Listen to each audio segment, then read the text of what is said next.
What's up, guys? Welcome back to 40s Unfiltered, your go-to vlogcast where I share my stories, wisdom, and insights on life, especially life after loss. Join me today as we explore meaningful lessons and profound insights from my journey, all aimed at the gaining of wisdom in this fabulous new decade. So let's dive in and let's get real together. Grab a beverage and get in, friend, because today we are talking about the unexpected. When was the last time you ever had to deal with something unexpected? And how do things that are unexpected not only show up in your life and change the course of things, but how do you respond to unexpected changes? I really don't think that there's any set age that unexpected changes can show up for a person. From the time we are young, things can happen unexpectedly that suddenly shake and pivot and shift our lives in a direction that maybe we didn't see coming. Unexpected events refers to events or situations or things that happen or occur suddenly without giving us prior warning. Often these things tend to completely catch us off guard and throw us for a loop. And this can be a wide range of experiences. Some of the things that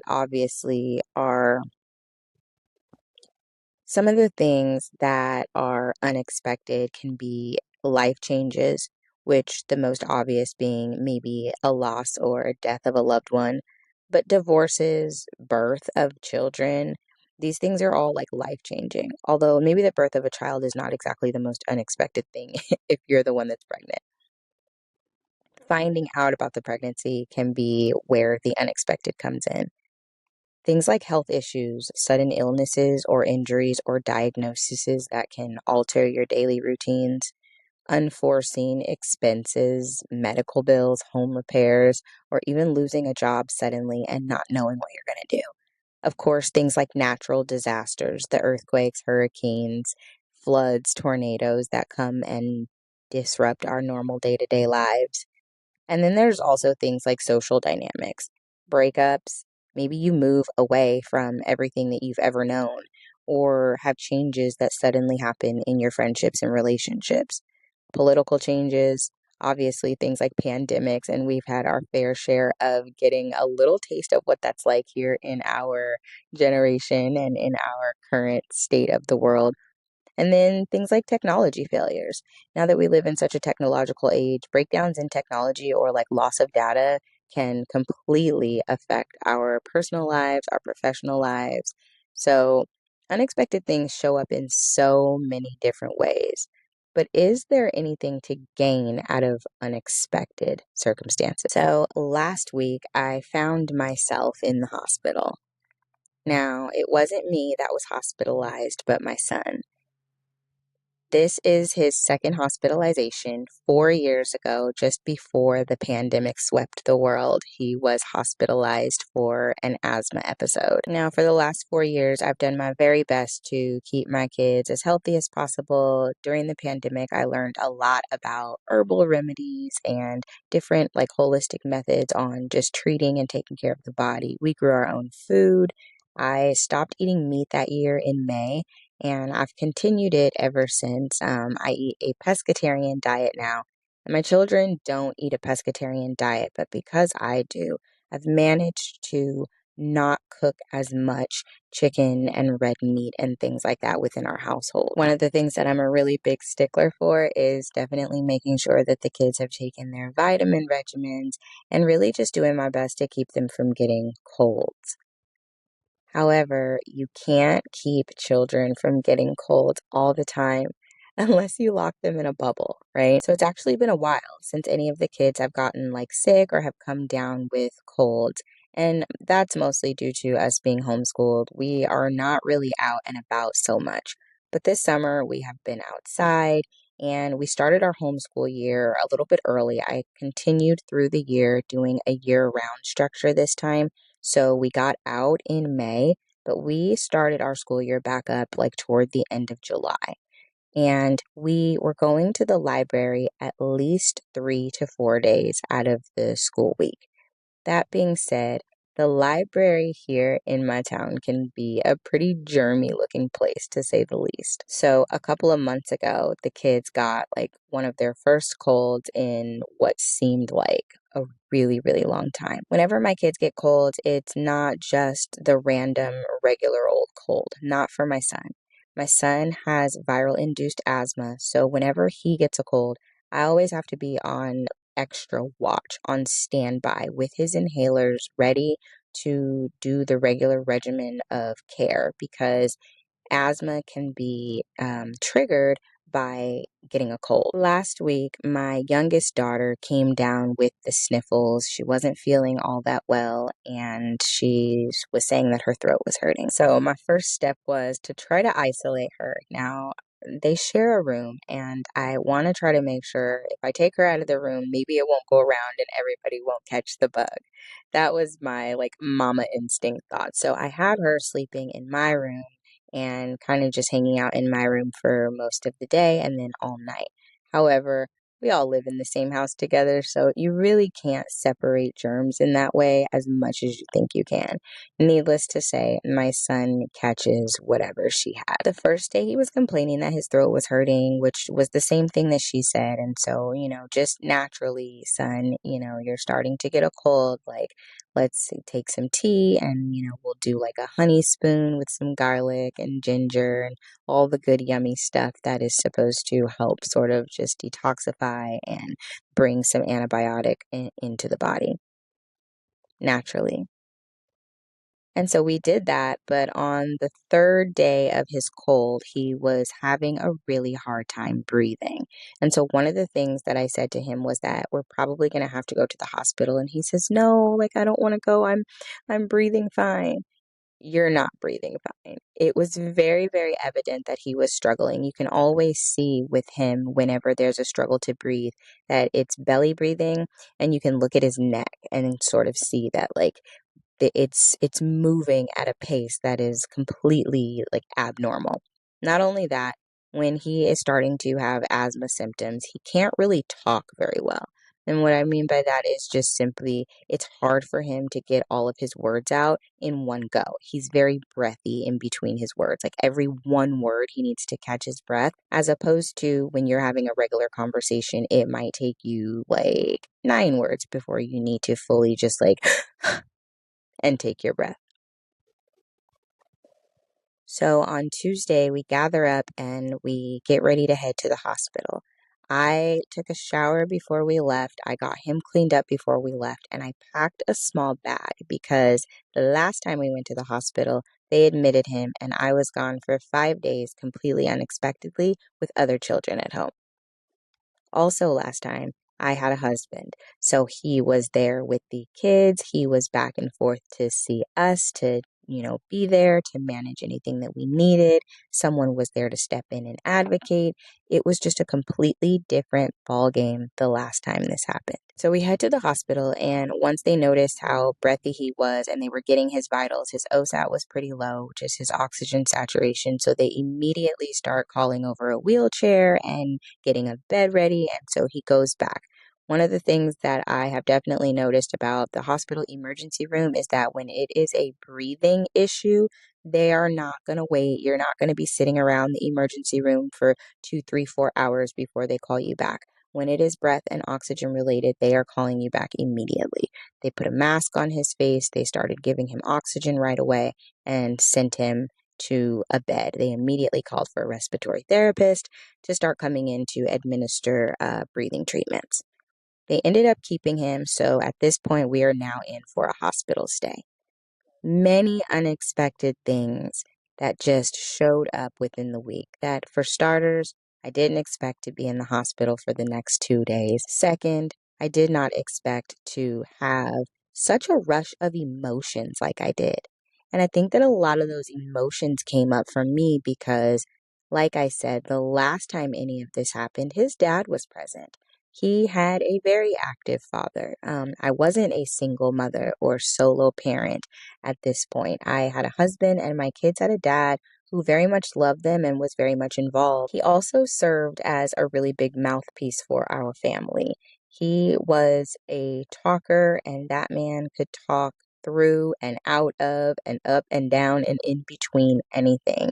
He was very good with people, and so sometimes if I couldn't, he could. So being in the hospital and being without him and having this be the first time I've had to really care for health issues with my children without their dad, without a partner to be in this with, without someone there to simply just bring me food or make sure that I'm okay or be my conversation piece or emotional support when I need it, as I'm there to be strong for my kid, was really challenging. And that's just a small dose of how something unexpected can show up. I would say that in the last couple of years, in the last 2 years to be exact, obviously, like the most unexpected thing that has happened for me would be the death of my kid's father, the death of my spouse. That was something very, very unexpected that shifted and shook and changed the course of absolutely everything in my life, in their lives, and potentially in other people's lives. There is not really a whole lot that we can do to prepare for the unexpected because it's unexpected. You don't know it's coming. You're not sure what's going to happen. But there are some ways that we can have practical strategies and support systems, as well as move through the things that happen in our lives that are unexpected in a way that doesn't continue to cause more of what already feels like chaos. I think that one of the first things that we can do is embrace the change. And as hard as that can be in certain circumstances that happen and that show up and unexpectedly knock us off of our security, is to just accept that change is a natural part of life. I think that over the last little while, I've learned that change is the only thing that will be completely consistent. Things are always changing, including ourselves. Every year as we get older and every year as we age, you can start to look in the mirror and, you go, wow, like this looks like this now, or wow, I've got a gray hair up top, or wow, you know, but changes are constantly occurring. Changes are occurring out in nature. Changes are occurring in our homes. So change is the number one thing that is a certainty.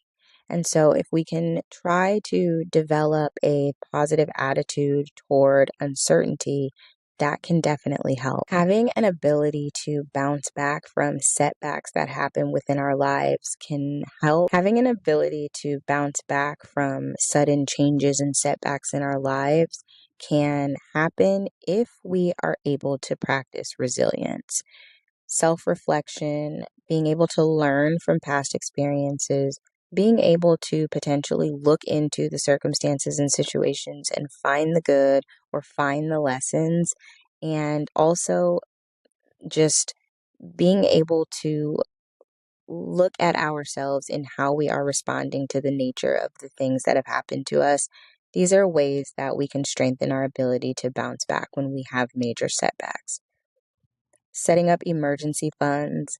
Like, everybody has a savings account. Maybe everybody doesn't have a savings account, but having some kind of account, potentially with 3 to 6 months worth of living expenses, can really cushion against sudden setbacks that happen, especially ones that sweep us and wipe us out financially.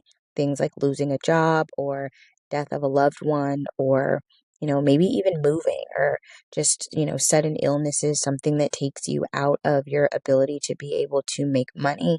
But a special emergency account, and maybe this is separate from your savings account, separate from your checking account, separate from your, entertainment fund account. This is specifically just for the event of an emergency or something that can help you in the event of like financial setbacks.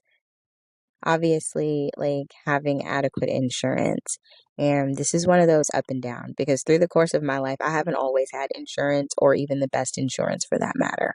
And you never know when there's going to be an emergency. And it's one of those things like, well, you pay into insurance, and then what happens if you never use it? But then the other side of that coin says, but what happens if you need it? When my spouse passed away, we did not have life insurance for him. And it really wasn't even something that we thought about on any regular basis. And, in hindsight, I think that anyone getting married needs to make sure that you have life insurance, period, point blank. I feel like life insurance, that part should be a part of the whole premarital package, all of the things and responsibilities that we take care of, or directly following. If we're getting a home, right? So just like we have our medical insurance or our car insurance or whatever other bills that we have, life insurance should definitely be a part of the monthly bill setup from the very beginning. And this helps for the people that are left behind. Being left behind or being the survivor of someone who has passed away and there are no financial benefits, especially if they were the one that were bringing in the income, can really, really change and shift and transform your life. And from what I have seen, I don't think that there are many, many resources that are made available to people. So having insurances, liability insurances, property insurances, health insurances, whatever it is, that is a cost and an expense that it is worth paying into. And I wanted to talk about practicing mindfulness and just practicing stress management. Every single day of your life may not be stressful, but having practices like meditation or deep breathing or even a movement practice like yoga, or in my case, like sensual movement, these are all things that are able to help us sort of manage stress and stay grounded into our bodies, into the present moment, and it gives us something to anchor into. And if you have a daily practice like that before any unexpected events arise, then when the unexpected does show up, you have a tactic and a technique that you know how to anchor and ground yourself into. And this can be really extremely helpful for dealing with the stress that unexpected events can bring. What was the last unexpected thing that happened to you? Or the last thing that showed up in your life out of absolutely nowhere that maybe shook things up just a little bit? I think that unexpected things are always happening, and if we keep our eyes open and pay attention, they don't have to be as life-shattering as they can be if we don't. But I wanted to talk about that today just because unexpected things also give us a sense of resilience and strength. And those are two words that I actually really don't enjoy using. I hate the word resilience and I hate the word strength because when you have lost someone as close and significant as a partner or spouse within your life, you hear that a lot. You're so strong, or we're being strong, or you are resilient because we are moving through and moving on, or seemingly bouncing back as it might look like to other people. And I just really don't like those words because it isn't like we have a choice in the matter. If we are going to live our life, if we are going to live our lives to any capacity of fullness, then there has to be a sense of bouncing back. But unexpected things, when they show up, can really just throw you for a loop, and that shit can take you on a whirlwind. And so I encourage anybody that is going through any unexpected upheavals right now, anything that is happening or that keeps happening that is just shocking the shit out of you, or that is just showing up in your life and you're like, what the fuck is going on? Unexpected changes suck. But unexpected changes are also pivot points, and they're points that change and shift and alter the course in which we are on. And typically, if something is altering our course, we can make that be for our benefit and we can make that be to our advantage.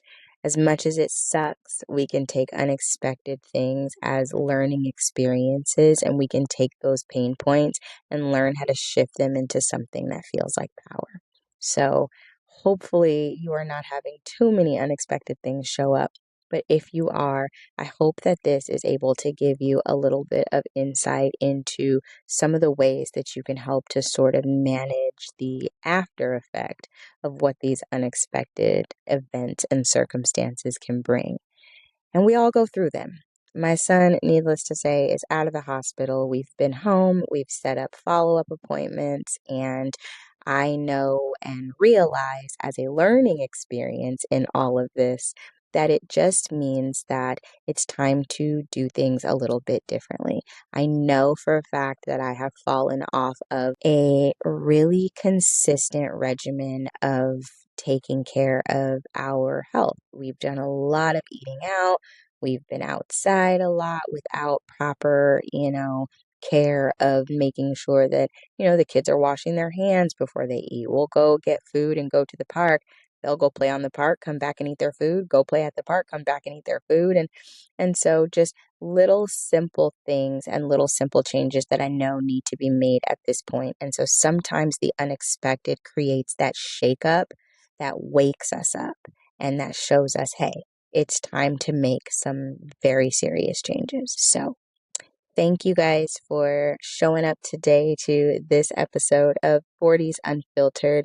We are just several weeks away now from my 40th birthday and a new era. And I'm glad that you guys are here and along for the ride. I wish you guys all the best this week. I will see you in the next episode. And until next time, it's all love.